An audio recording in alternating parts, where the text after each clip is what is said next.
hasta las 11 no me voy a ir a las 10. Sí. Muy bien. Vasculitis. Ya se entiende por vasculitis inflamación de un vaso. En este caso, trastornos inflamatorios. Ahora, se puede afectar cualquier vaso en sí, desde un vaso cardíaco hasta básicamente un vaso cerebral. Entonces, hay al menos 20 formas de vasculitis. Exacto. En medicina nada es fácil ni bonito, todo es complicado y difícil.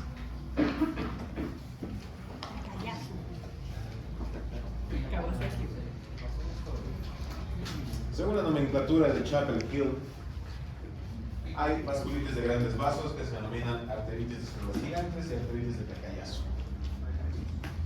Vasculitis de vasos medianos, panarteritis nodosa, enfermedad de Kawasaki.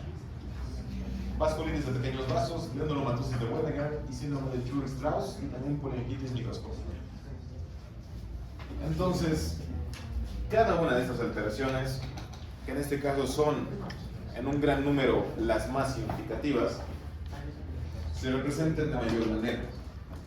Por eso es que vamos a ir estudiando y viendo cada una. ¿Qué tengo que darme cuenta? Que primeramente una vasculitis va a tener un componente base hasta que haya un trastorno y luego haya un cambio morfofuncional. En ese sentido, esos pequeños cambios repercuten a nivel sistémico. Ahora, tenemos vasculitis no infecciosas. Porque generalmente cuando existe una inflamación del vaso y una reverberación sanguínea, básicamente hay lo que se denomina un complejo arterial difuso. En ese sentido, los principales mecanismos son vasculitis asociada a inmunocomplejos, anticuerpos anticitoplasmáticos de neutrófilos y anticuerpos frente a células endoteliales. Ya hemos visto que las células endoteliales van a regular.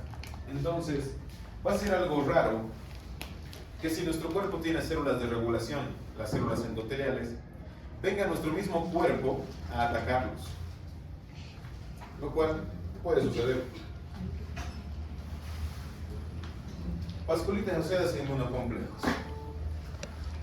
Básicamente, a esto me refiero cuando hablo de que nos ataque. ¿Qué sucede? Los inmunocomplejos van a estar depositados básicamente a nivel de lo que es el tejido. ¿Y qué sucede? Generalmente tenemos un sistema de defensa. ¿Y qué sucede con esos macrófagos? Bueno, fagocitar hace lo mismo que pasa con los alas, ¿no?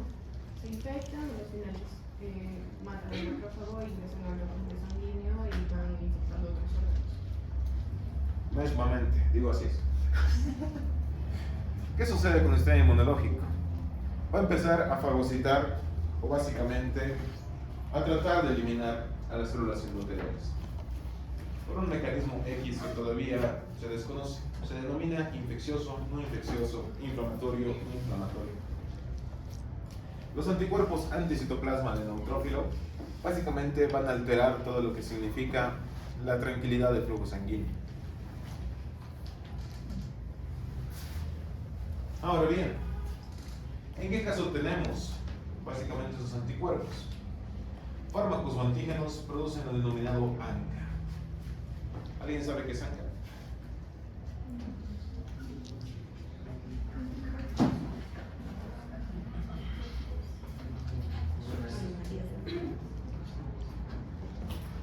El título es el ANCA.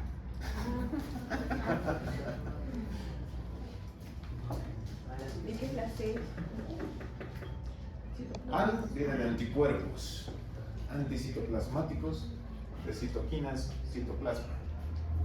Y la A viene de células blancas que se denominan antineutrales. La exposición activa el factor necrótico tumoral, expresión del PD3 y MP2, o MPO, perdón, y el ANCA reacciona con células activadas por el factor necrótico tumoral. Para que se entienda esto, para que sea un poco más entendible, el recambio celular del cual hablábamos, igual se va a dar a nivel de los vasos, básicamente de las células endoteliales. Pero ¿qué sucede? Cuando se activan directamente los factores inmunológicos, lo que pasa es que nuestro cuerpo nos está atacando y ocasionando un cambio. Cuando se ve envuelto el factor necrótico tumoral, y es por un intercambio celular agresivo.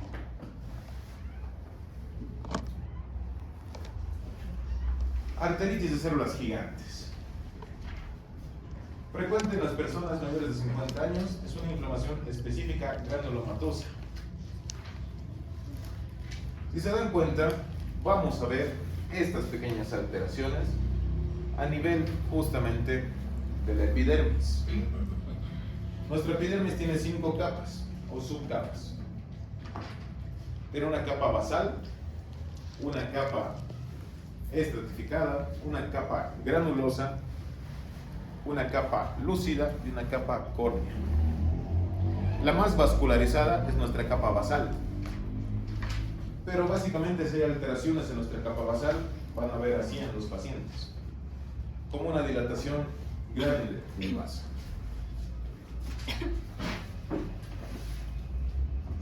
¿Cómo se verá a nivel histológico? De la misma manera, pero tenemos básicamente una sobrepoblación, además de que la luz del vaso prácticamente se ve obstaculizada e interrumpida. Las flechitas están señalando el achatamiento del lumen.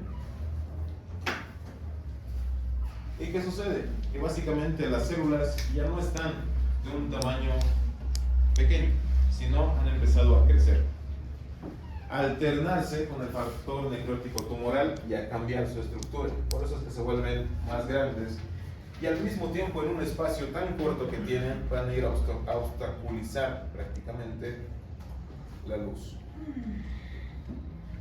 ¿Cuáles serán los síntomas? Fiebre, cansancio, adelgazamiento. La arteria es dolorosa la palpación. Dolor facial o cefalea, diplopía o pérdida total de la vista. ¿Por qué creen que puede darle diplopía?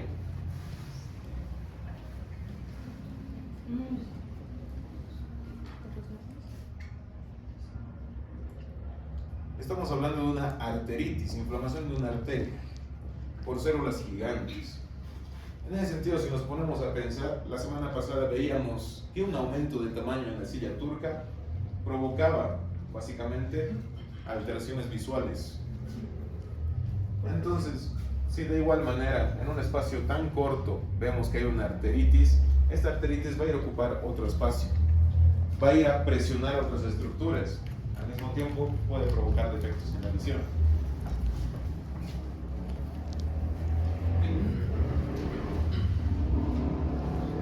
Ahora bien, esta arteritis no está determinada, pero como bien les indica la diapositiva, ¿qué puede ser causa en línea? Respuesta inmunitaria. Eso. De una respuesta inmunitaria inicial. En la actualidad, por todo lo que consumimos, nuestro cuerpo va cambiando.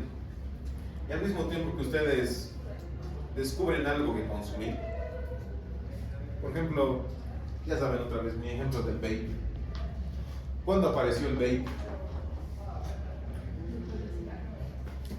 Claro, después del cigarro, obviamente, ¿no? Alternativo.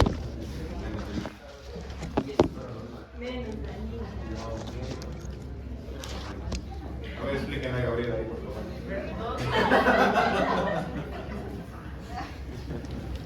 Y doctor, una pregunta. ¿Y si los cigarros que son naturales, los que son hechos a base de No. ¿Tampoco? ¿No? Sí. Igual que se ve. Básicamente la nicotina es un aditivo, pero lo que está afectando es el ingreso de algo que no corresponde a tu cuerpo y que lo estás ingresando directamente por una vía. Ahora bien, han tratado de determinar muchas veces la arteritis de células gigantes, cuál será el motivo principal, pero se atribuye a un factor inmunológico.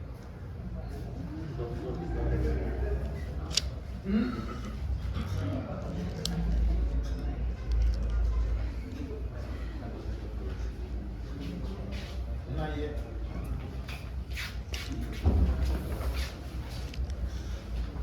Ok.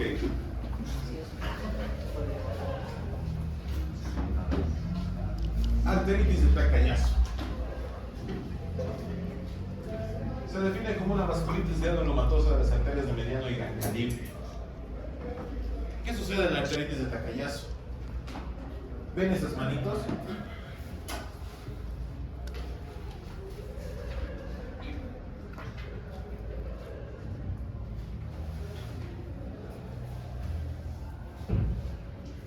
Imagínense que cada arteria y cada vaso esté obstruido.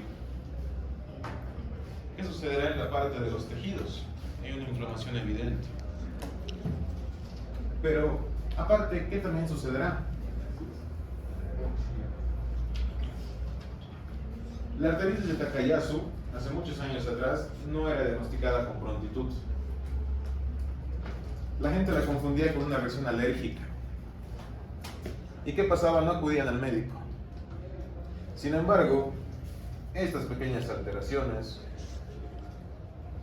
ya significan un compromiso vascular inmediato, donde se va a ver que a nivel de las arterias hay un bloqueo tal que se está empezando a representar ya en la coloración de la piel.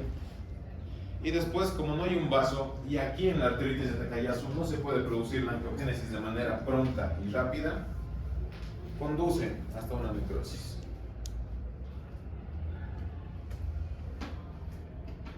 Ahora bien, la arteritis afecta generalmente al callado aórtico, hay un engrosamiento de todo lo que compete a los vasos por una hiperplasia de la capa interna. El estrechamiento de la luz explica la debilidad del pulso.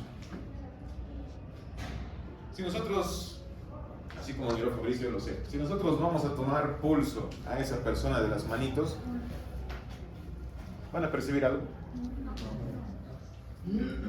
De percibir, van a percibir, pero muy débil.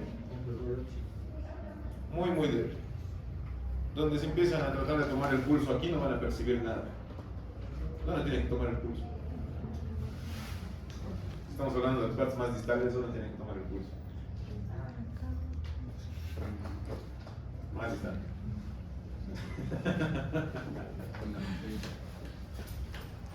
Cuando nosotros sospechamos de una arteritis de Takayasu, toda la parte central va a estar comprometida, sí, pero ¿qué hay que ponernos a pensar?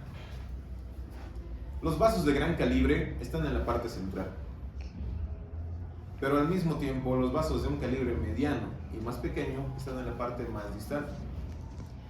Si se obstruye un vaso de gran calibre, por la misma presión se puede destapar, pero un vaso de mediano y pequeño calibre, no con facilidad.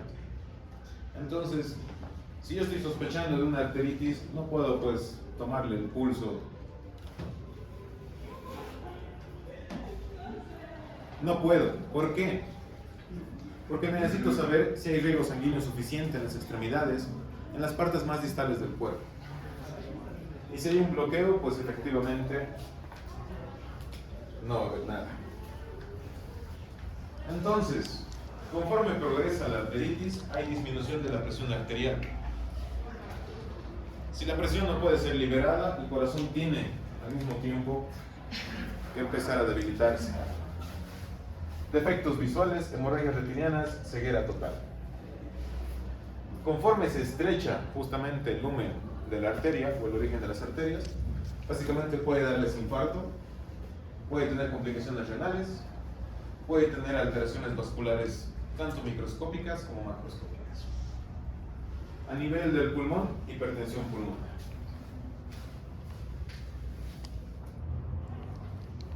Su causa y su patogenia son totalmente desconocidas, suele responder muy bien al tratamiento con corticoides. Evidentemente hablamos de un proceso inflamatorio. Un corticoide es un antiinflamatorio, por lo tanto actúa de buena manera. ¿Hasta aquí tenemos alguna duda? ¿Se está entendiendo? ¿Están seguros? Nosotros manejamos dos diferentes presiones.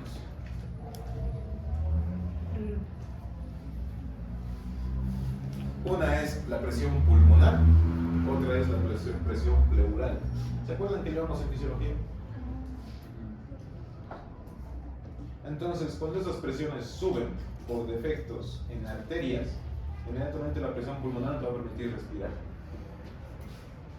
Porque tiene que haber un cambio de presiones para que ustedes respiren. ¿Se acuerdan de fisiología? Algo se acuerdan. Ok.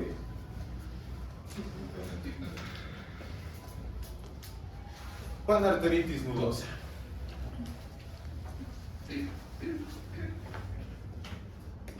Generalmente una vasculitis sistémica en arterias de mediano y pequeño calibre. Entonces, similar a Takayasu. Pero esta va a ir a afectar directamente a los vasos renales y viscerales. Entonces ya no estoy hablando de un trayecto normal arterial que va a llevar hasta la parte distal del cuerpo. Ya estoy hablando de una afección orgánica. ¿Quién murió? ¿Qué les he dicho? Si no los quieren sus celulares, dámelos a mí, me sirven. En 30% de los casos los pacientes sufren hepatitis B crónica y se pueden ir básicamente dañando los vasos. Si hablamos a nivel renal, el proceso inflamatorio es tan crónico que produce necrosis y necrosis orgánica. Entonces, en la parte donde afecte, que puede ser riñones, corazón, hígado y tubo digestivo, va a provocar un cuadro de necrosis.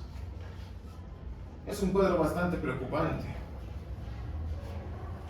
¿Por qué? Porque básicamente el cuerpo lo que está haciendo, lo que está afectando el cuerpo lo está dañando de tal manera que no puede recuperar con facilidad.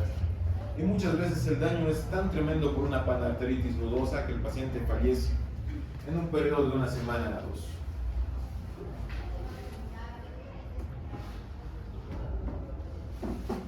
El tratamiento se realiza con una biopsia para identificar por qué se está produciendo básicamente el factor inflamatorio.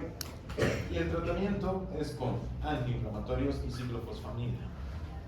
¿Por qué se les menciona el tratamiento? Simplemente para que tengan en consideración que una inflamación se trata con antiinflamatorio.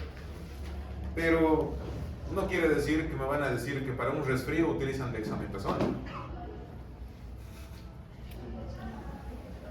Porque a mí me encanta que se resfrían y lo primero que hacen, van a la farmacia y solicitan: colóqueme dexametasona más una penicilina. Y eso es todo. Enfermedad de Kawasaki.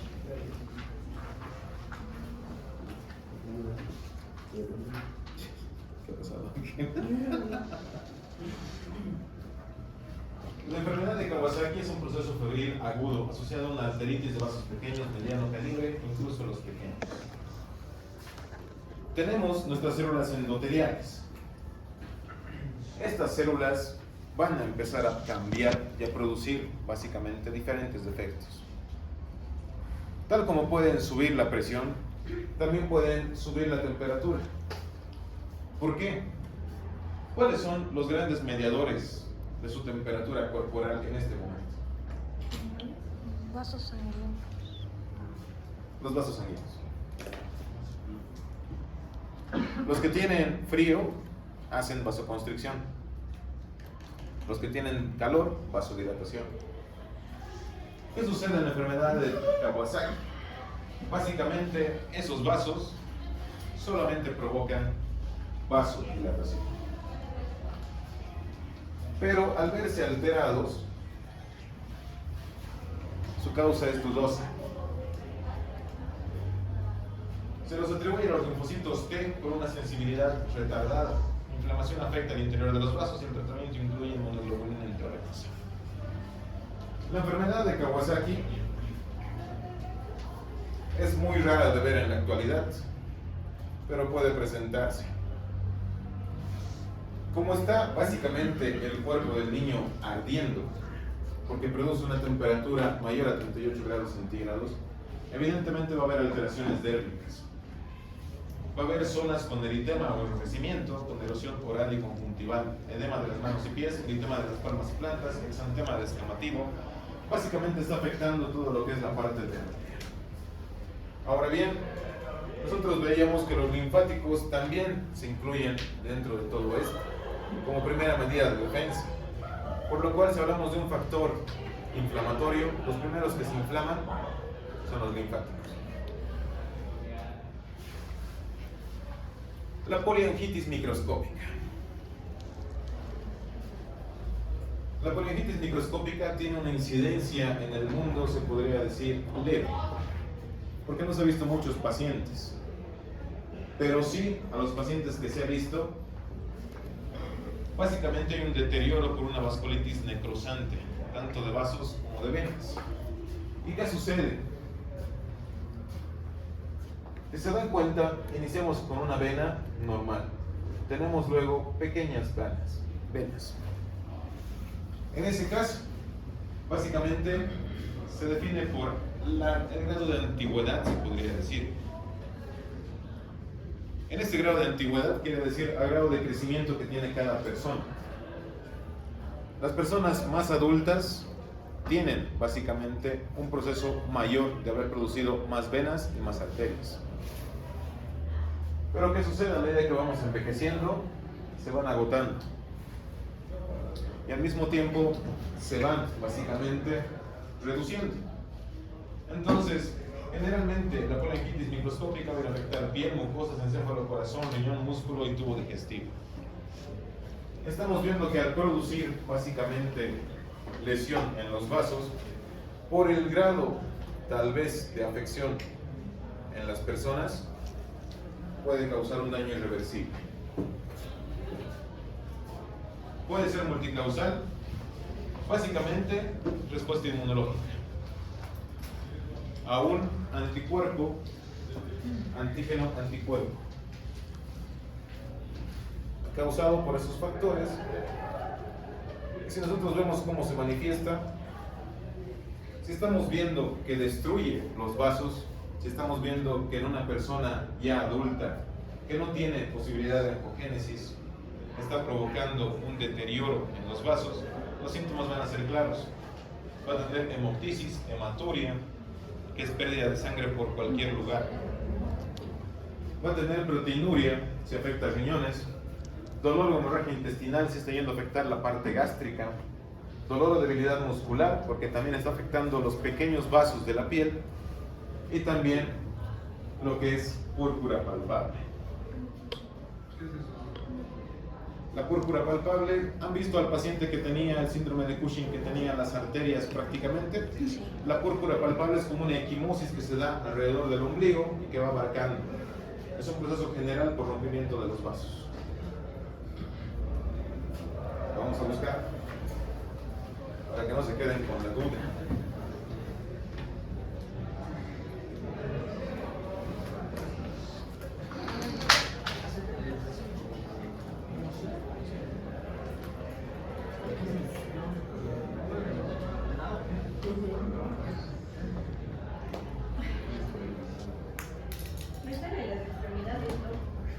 Sí, pero estoy hablando en este caso del gástrico. Le estaba hablando de sintomatología gástrica.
Aquí tenemos en miembros y también en lo que es abdomen.